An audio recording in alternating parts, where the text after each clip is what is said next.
Am I the asshole for refusing to change my baby's name? When my husband and I found out that I was pregnant with my first baby at 24, we were overjoyed. My parents were the first to know, and they too were ecstatic. My husband's parents, however, were not. They're super religious and didn't approve of the fact that we got pregnant so young. At that point, we had both finished college and had been maintaining well-paying jobs for several years. We were settled with the house thanks to our generous amount of savings. So we just ignored the negativity and thrived off of the continual support of the rest of the family. When we found out that we were having a little girl, we started thinking of names. We decided not to have a gender reveal party since we thought it was a waste of money. Instead, we told close family and made a Facebook post to announce it to everyone else.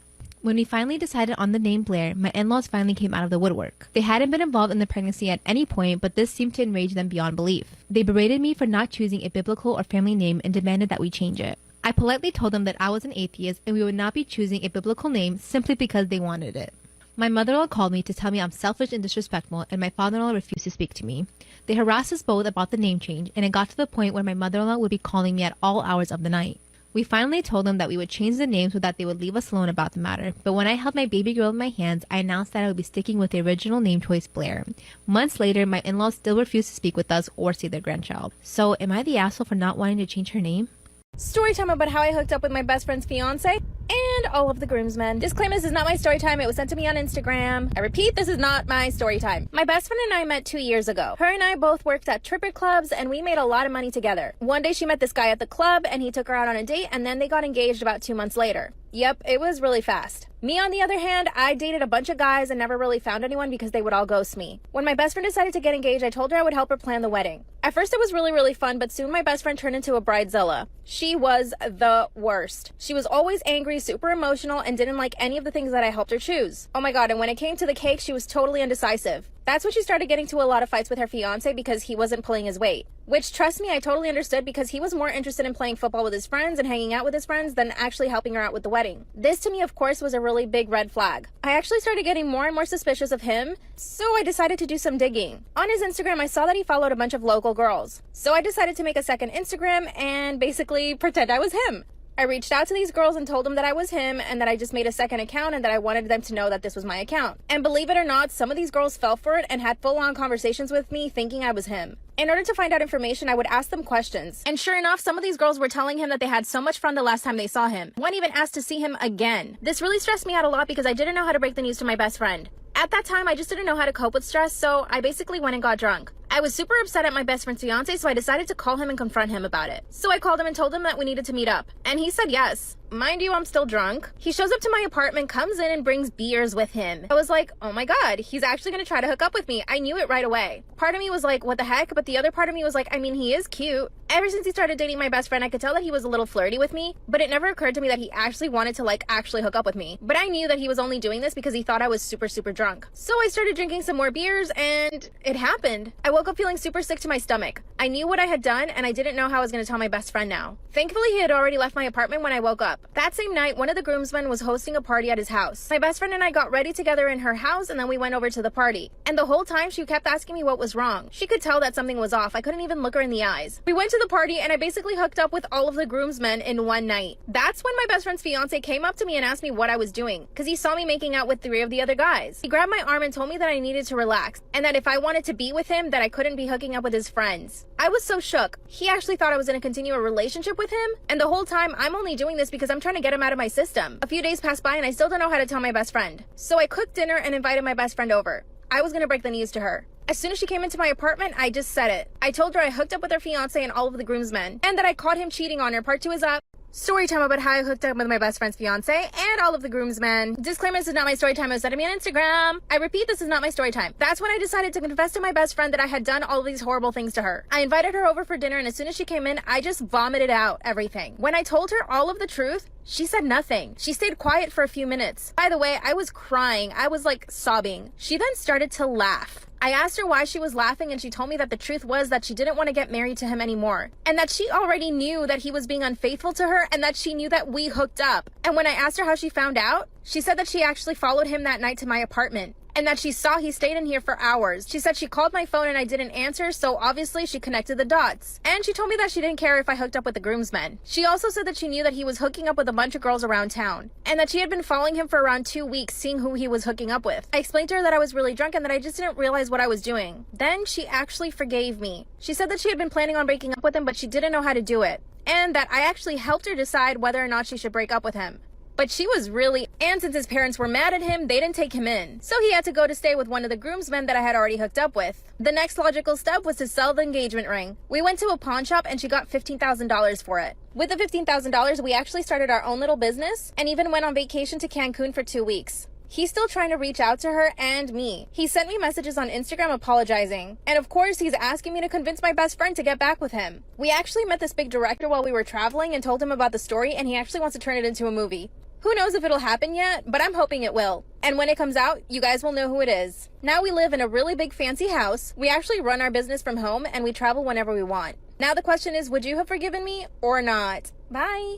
Imagine falling victim to a demented serial killer and being the only one of his victims that survives to tell the tale. In September of 1992, Jennifer Asbenson was a young 19-year-old nurse living in Palm Springs, California. She had just missed her bus while buying candy for the disabled girls that she worked with at a nearby hospital. During this time, a serial killer who had brutally murdered 5 women was on the hunt. Jennifer was visibly distressed because it was 9:50 p.m. and she worked a 10 to 6 shift. A man pulled up to her after noticing her distress and offered her a ride. At first, Jennifer turned him down, but she had already showed up late to work 3 nights in a row and she was told if it happened again that she'd be fired. As he started to drive away, Jennifer changed her mind and got in his car. When he dropped her off, he asked her for her number. She didn't want to blatantly reject him, so she gave him a fake number and went to work. When Jennifer gets off at 6 a.m., she sees his car waiting for her. He asked her if she'd like to get breakfast and she tells him that she couldn't. He then talks her into at least giving her a ride home and she accepts. As they're driving, he pulls out the number she had given him and his whole persona shifts. He screams at her that he called the number and some old lady answered. He instantly bashes her head in the dashboard and ties her wrists behind her back. Jennifer is in complete shock and terrified when she sees the gun. He puts her seat all the way back and drives her out to the desolate desert. As Jennifer watches the telephone poles pass, the realization sets in that she might never leave this desert. When he stops, he uses a weapon to tear off her clothing. Jennifer recalls the look in his eyes being dark and of pure rage. At this moment, she knows that he's done this before. He tried to assault her, but he couldn't perform, which only angered him more. The level of violence escalated as he strangled her. As her vision went blurry, she felt an overwhelming calm sensation wash over her as everything went white. Suddenly, she felt herself come to again and watched as he was pounding on her chest. She was ready to accept death and just told him to do it. However, he wasn't finished with her, and wanting to continue her torture, he grabs a bag of sharp weapons out of the trunk. She refuses to die being cut up into pieces and tries to escape. He follows after her and catches her, dragging her by her hair through cacti and gravel. He put her in the trunk, battered and bloody, and starts driving. In that moment, Jennifer remembered her grandmother and prayed to God for help. She recalls getting a hysterical amount of energy and splitting the twine apart that was holding her wrists together. She then manages, by some miracle, to tear through the latch of the trunk and open it. This is when the man pulls over, gets out, and slams the trunk shut again.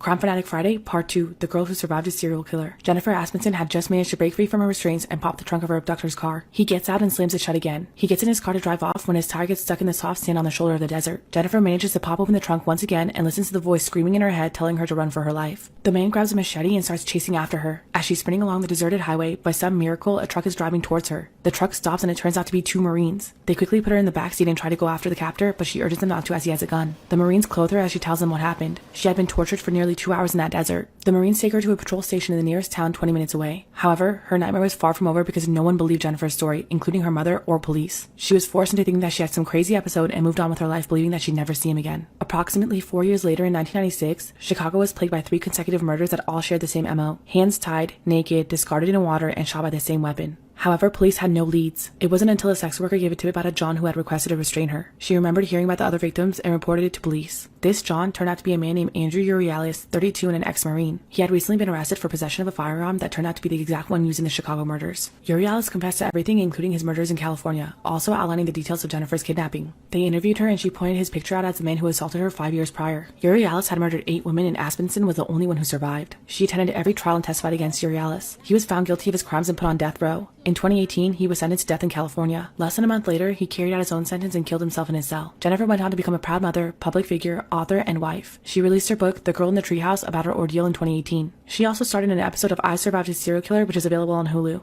Am I wrong for naming my cat something my sister was going to name her daughter? Again with the names, man. This always causes rift between people. Sister, Alice, 29 female, had some fertility issues. She eventually got pregnant a few years ago. Alice wanted the gender of the baby to be a surprise, so she wouldn't know until he was born. She ended up picking out 2 names, one if it was a boy and one if it was a girl. She ended up having a boy. When she was talking I can see. When she was talking about girl names, she floated the idea Sandra, and her nickname could be Sandy. She did not end up using the name, and it wasn't even their pick for the name if it was a girl. It was their second or third choice. Anyway, fast forward to last week, I found and rescued an orange cat. After I knew she wasn't lost, I decided that I would keep her. I was trying to think of names that would work, and one of my friends suggested Sandy. This friend did not know that my sister had brought up the name Sandy for her child. I loved the name and decided that was what I was going to be naming her. When I told my parents and sister about this, my sister got kind of quiet and asked if I could change it. She said that Sandy was what she wanted to name her daughter if she had one. I honestly did not know she was trying to have another child and did not even make the connection or remember she also liked the name. She said that I should change it and would be an asshole for stealing her name. I really like the name Sandy for this cat, so would I be the asshole if I didn't change it? Here's the thing, right? You gotta pick and choose your battles. If you care about your relationship with your sister, which I assume you do, you change it. It's just a name, right? The cat won't give two shits if you name it Sandy, Patrick, or SpongeBob, So, that's the thing. But I don't know. Why do people make such big deals about this? I think you would be the asshole, sorry. It was my tita's birthday. We went to this fancy restaurant. Fine dining, tapos ang ganda ng lighting. Malalaman mo talaga na social yung isang restaurant kung mas mabigat pa yung kutsara at tinidor kaysa sa cellphone mo. Everyone's eating, having fun, catching up, talking. We ordered a lot of food. There was water, there were smoothies, but nobody ordered alcoholic drinks. And of course, in my mind, what's a birthday without a little bit of alcohol? So sabi ko sa waitress, can I borrow your menu? Okay. She handed me the menu and I was so confident pa. Where are the drinks ba here? Oh, nakaganon pa si ate girl. I want something sweet and fruity. Tapos okay lang yung tama, sakto lang. Tapos sabi ni ate girl, Mom, you should order sangria. So ako naman, sangria, it sounds so fancy. Tita, do you want some? Sabi ni tita, no. Mom, do you want some? Sabi ni mom, no. Dad, do you want some? Sabi ni dad, no. Tapos yung babaeng to, sabi ko naman with full confidence ulit, Miss, I want one. Let me have that. So dito na papasok yung kasalanan ko as a human being. Hindi ko man lang chinek yung price, hindi ko man lang nakita yung ML, hindi ko man lang nakita kung baso or picture siya. Give me one. Fast forward, we're all having fun. Tapos dumating si ate girl, malaking picture yung dala niya. What's that, ate? Did somebody order juice? Tapos sabi ni ate girl, ma'am, this is the sangria that you ordered. Ate, hindi ka wala nagsabi na isang pixel pala yung ibibigay mo sa akin? Okay lang sana kung ang pamilya ko iinom with me, but the problem is it's just me. So ang ginawa ko, sabi ko, let's go, let's do this. Fast forward, usap. I didn't feel anything yet kasi sobrang sarap niya. I was 3 glasses in na. Sabi ko, Dad, you should try this. This is really good. Dad had 1 glass. Mom, you should try this. Mom had 1 glass. Here comes the fun part. The timer we have to go home. Pagtayo ni ate girl, diba? Umiko talaga yung mundo ni ate girl ninyo. I didn't plan for this. This wasn't my birthday. Nag-360 ang buong restaurant. Kasalanan ko to, kailangan kong panindigan. Buti na lang I wasn't driving that day, so I was pretty confident I would come home alive and safe and well. So the moral realization of the story, bago ka mag-order, pag-isipan mo muna. At nakalimutan ko pa kayong sabihan, 700 siya. Ayan, sa susunod mag-order kayo, tanungin nyo kung magkano, ilang ml, pitsil ba or baso. God bless. Story time on how I cheated on my husband with his son. Okay, so boom, let's get right into it. So I met my husband at my job where we quickly fell in love, got married, and the rest is history. My husband had a child from a previous relationship who was 17 years old. By the way, I'm 27 and my husband is 34. My husband was really great at his job, but he started treating me really bad. He was always working and had me stay home because he wanted to be the provider. He also bought food for me when I was hungry since I don't cook, but sometimes it would just be food that I didn't want. Before he leaves, he kisses me and makes breakfast for the house as if that's going to make anything better, and only spends time with me on his 1 day off. It's ridiculous. Well, I started spending a lot more time with my stepson and we became really close. I started feeling something real between us, and my husband was being horrible, so I made my move. My husband was treating me horribly, so I made my move. I started feeling something real between me and my stepson. We watched movies together, we went grocery shopping together, and plain just enjoyed each other's company. I felt something real between us, and I know he did too. One day, once again, while my husband was at work, my stepson and I started watching a Netflix movie. I thought it was the perfect time to just go for it. He was laughing at one of the scenes, and I just took his face and I kissed him. He jumped up and pushed me and said, "Whoa, why the did you go and just do that?" Then I said, "I thought..." He just ran to his room and called his dad. My heart sank. My husband left me and took his son and divorced me too. Now I'm currently dating and have no luck, and he's remarried with a beautiful family. I can't find a guy half what my ex-husband was. Don't be like me, appreciate. Good evening, and welcome to the very first of many inappropriate bedtime stories with Diddy. Tonight's episode stars Harold, who is 95 and living in a senior citizen's home. Every night after dinner, Harold goes to a secluded garden behind the center to sit and ponder his accomplishments and long life. One evening, Mildred, age 87, wanders into the garden. They begin to chat, and before you know it, several hours have passed. After a short lull in their conversation, Harold turns to Mildred and asks, "Do you know what I miss most of all?" She says, "What?" "Sex," he replies. "But it would also just be nice if a woman would just hold it for a while."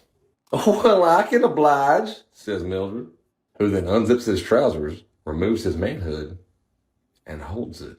Afterwards, they make a pact where they'd meet up in the garden every single night where they could talk, and she'd hold his manhood.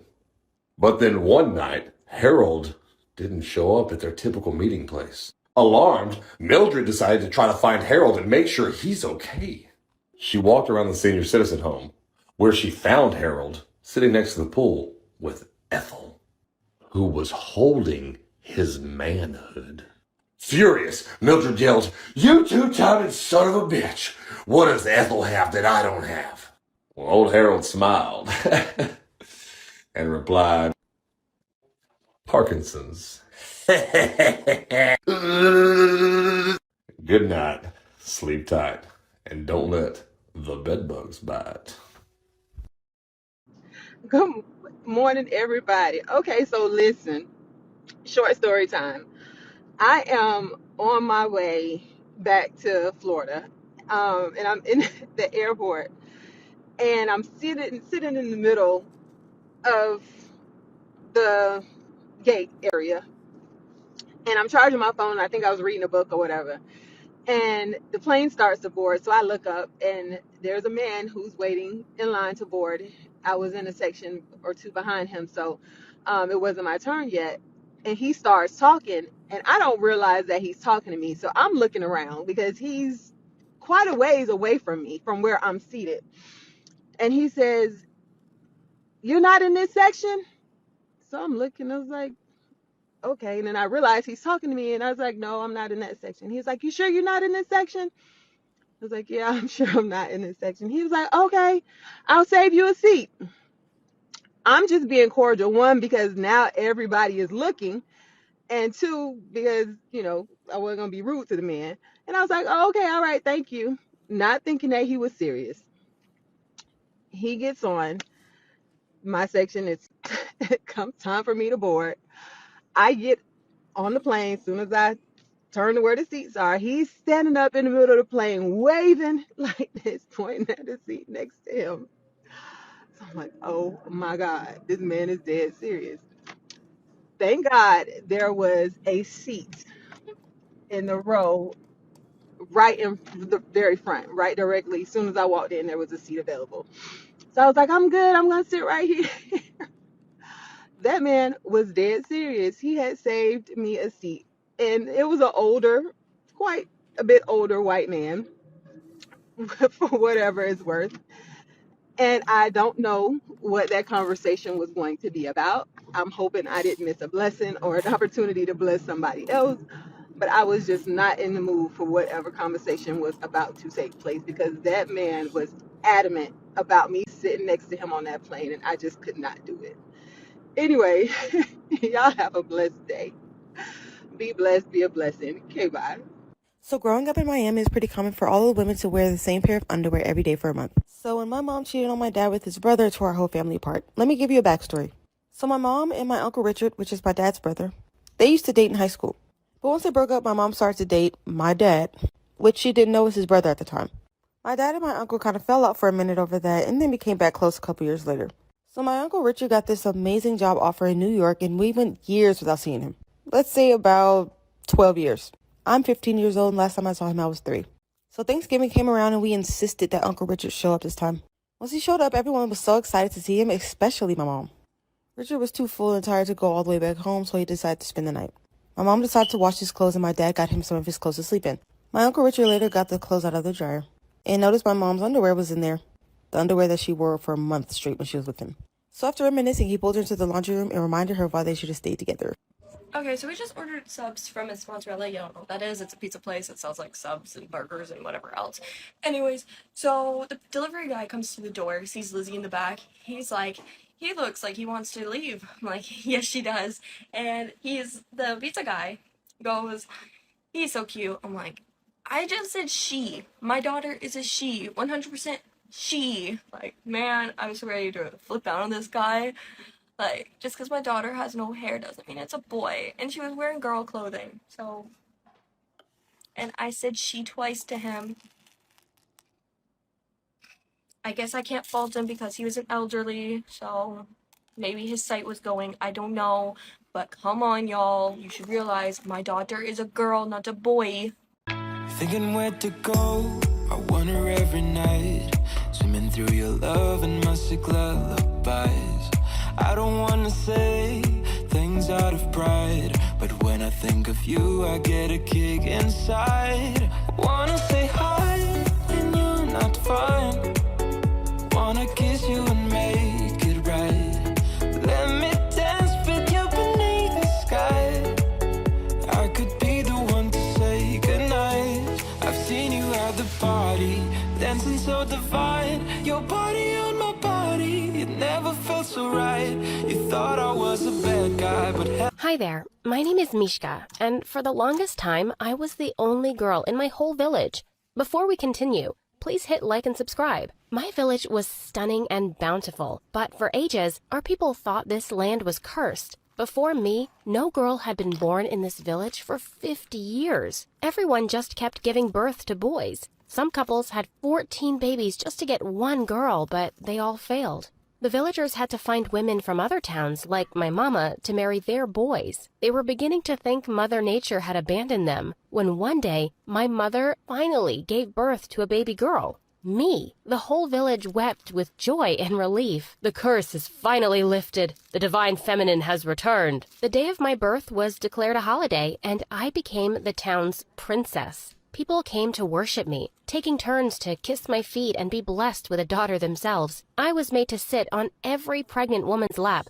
They thought my magic would turn the unborn babies into girls. Being a girl wasn't my only talent. I stunned the entire village when I uttered my first word at only 6 months old. By the time I was 4, I could read long paragraphs. The princess is a genius. I was too precious to be sent to school, so expert tutors were brought in from other cities just for me. Shockingly, I was smarter than most of them. One time, my teacher tried to eat a random mushroom growing in the dirt. I slapped it right out of her hands before she could take a bite. There's white stripes on the stem. That's poison. She ran through the town screaming, "The princess is an angel. She saved me. She saved my soul." The entire village worshipped me even more now. If I was spotted, everyone would fall to the ground and start bowing. People showered us with gifts and jewels that filled our vaults to the ceiling. One man even gave away his sons to become our servants for free. Take 2 of my boys to serve our precious princess. I don't need these 2. I have a lot of them. At first, I kind of enjoyed the attention, but as I grew, I became more beautiful, and that's when things started getting crazy. One day, my teacher told me about a special new library full of books. I can take you there. Jump into my cart. I want my mama to come with me. She grabbed my wrist. Come on, princess. You don't need mama anymore. She tried to cover my mouth and I bit her. Ah! Mama! My screams echoed in the mountains and the villagers jumped on her. I want the girl for my son. She will give birth to girls. Give her to me. She wasn't the only one losing it. Fights between angry villagers started breaking out in front of my house every day. They were fighting over whose son I would marry. The village was breaking down into chaos. We had to put a stop to this. When I turned 10, the village elders declared that a contest would decide my future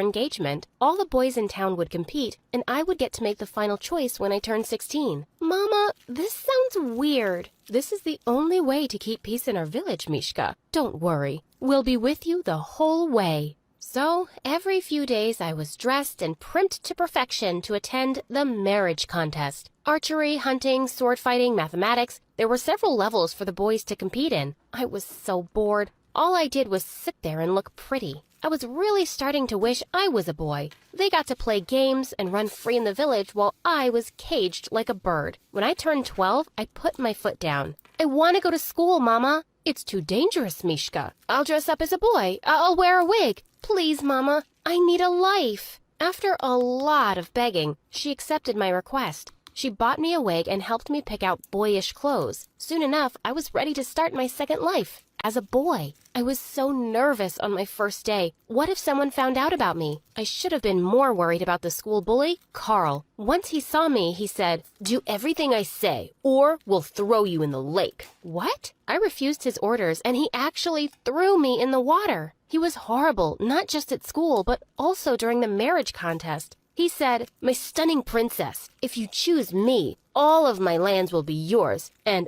all of my body." Ew! I would never choose a horrible bully like him. One day when he threw me in the lake just for fun, again someone came to help. It was Ren, the son of the village chief. He was really quiet and aloof, and he was the only boy in the town who had refused to participate in the marriage contest. Thank you, I said in my best manly voice as I took his hand. Suddenly he started staring at me like I was a ghost. "Your hair." I touched my head and nearly screamed. My wig was gone. My long hair was loose right in front of Ren. "You're the princess." I ran out of there as fast as I could. I was finally caught. What was I going to do? When I went to the marriage contest the next day, I was literally shaking. Did everyone know my secret already? I was stunned when everything was just normal. No one suspected me or accused me of anything. Had Ren not told anyone? Why would he do that? Not only was Ren keeping my secrets, he started following me around in school to make sure no one would mess with me. I told him I could handle myself, but he'd always say, "I'm the chief's son. It's my job to protect the princess." One day I just snapped. "I'm not a princess. I'm Mishka. If you're here because you think I'm blessed or something, you can just go away." "I don't think you're blessed, but you could get hurt if anyone finds out about you." Was he actually just nice? I started trusting Ren, and before I knew it, I was actually falling for him. He was the kindest, strongest person I'd ever met. One day I lost all control and I kissed him. I was so amazed when he kissed me back. I didn't want to do that stupid contest anymore. I just wanted to be with Ren. At the next event, I made a public announcement that the contest was over. People went mad with rage, but I ignored them. Surely they'd get over their disappointment soon enough, right? Wrong. One day, some unexpected guests showed up at home. The entire town, with Carl and his family standing right ahead. They had pictures of Ren and I kissing and hugging. "She has been pretending to be a boy to enter the school, and she chose a husband without the consent of any of the villagers." "No!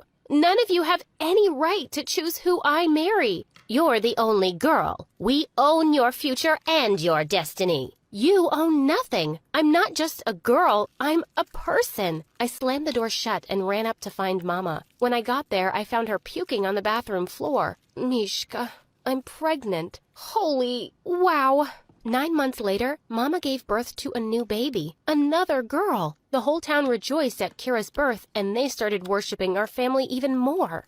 I thought another girl would set me free, but Kira being born was one of the worst things ever. As she grew up, Kira learned about our village's history. She realized that if it weren't for me, she would be the only girl in this village. "I wish you were never born. Then all of this would be mine." She would lock me in a room every time Ren came over the house. "Why should you get the chief's son? It's not fair." "Open the door, Kira. Only if you dump him." Kira tried to get rid of me about 100 times a year. Fake jobs out in the city, framing me for theft so I would go to jail. She tried everything. She was my baby sister, and I was never going to go against her, but she had no problem going around the whole village bad-mouthing me. Carl and his family joined her happily. "Mishka is a fake.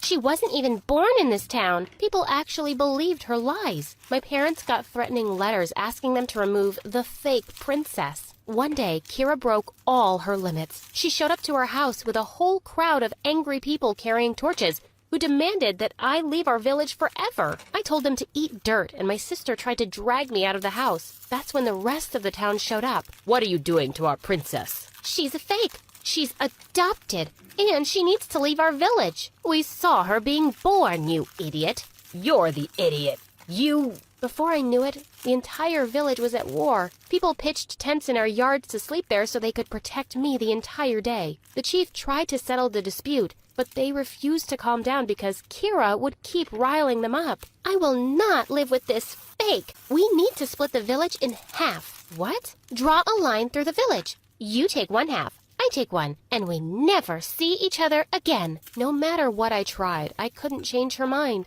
It took months of deliberation, but we finally managed to create the line, white chalk that divided our land's resources. I took the people that trusted me and began my own village. We are going to do things differently from now on. We will learn and improve our village. While I took an oath to change things, Kira wanted things just the way they were before. She restarted the marriage contest in her village. She loved being the judge. She could dress like a queen and have men fight over her. While my home stayed the same, Kira built a castle just for herself. She made the boys do it to prove their love. I focused on building schools, playgrounds, and filling up our libraries. One day, a little boy came to me and said, "Princess, I want to see the stars." "Sure you will. I promise." So I bought them a telescope. "The princess brought us magic." Wow! My people loved me because my work showed results. They became happier, wealthier, and had more comforts in their life. Unfortunately, things on Kira's side were really bad.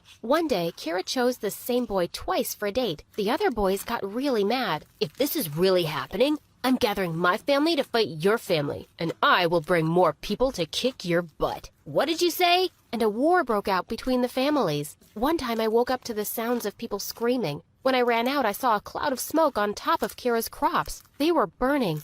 If the fire spread, her whole village could go hungry. I moved my people to put out the fire as much as we could, but we had to stop once Kira showed up. "Get back to your side. I'm helping you, you idiot. If I ever see you on my side again, I'm throwing you all in jail." She didn't care about the fire one bit. "If we don't have crops, we will have fish." She made her villagers fish the lakes dry. By next year, they had totally run out because none of the fish had survived that season. This was a disaster, and her people were the ones suffering while she sat in her castle. I had to do something. I started sending grain and fish to their side secretly. I sent them tools, books, clothes, really anything my village could spare. One day, we were shifting a huge box of bread to the other side when suddenly a dozen people surrounded us with bats and sticks in their hands. "I thought I told you to stay away, sister. I'm trying to keep your people alive." "You were stupid to do this, Mishka. Now I'm going to throw you in jail and the rest of the village will be mine."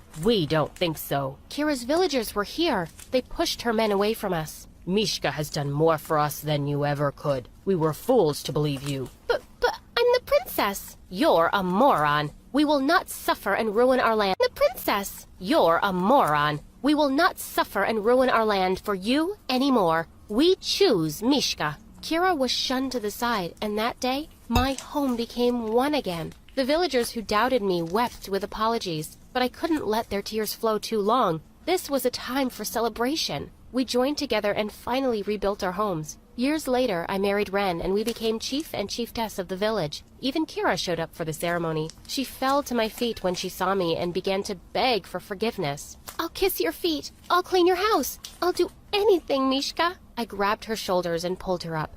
"I don't know if I can trust you, Kira, but lucky for you, I believe in second chances. Home will always welcome you back." She began to cry and joined our people in celebrating their new leaders. I finally had full power to improve my home and my family, with true love by my side.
walk, yeah, trying ripping us apart.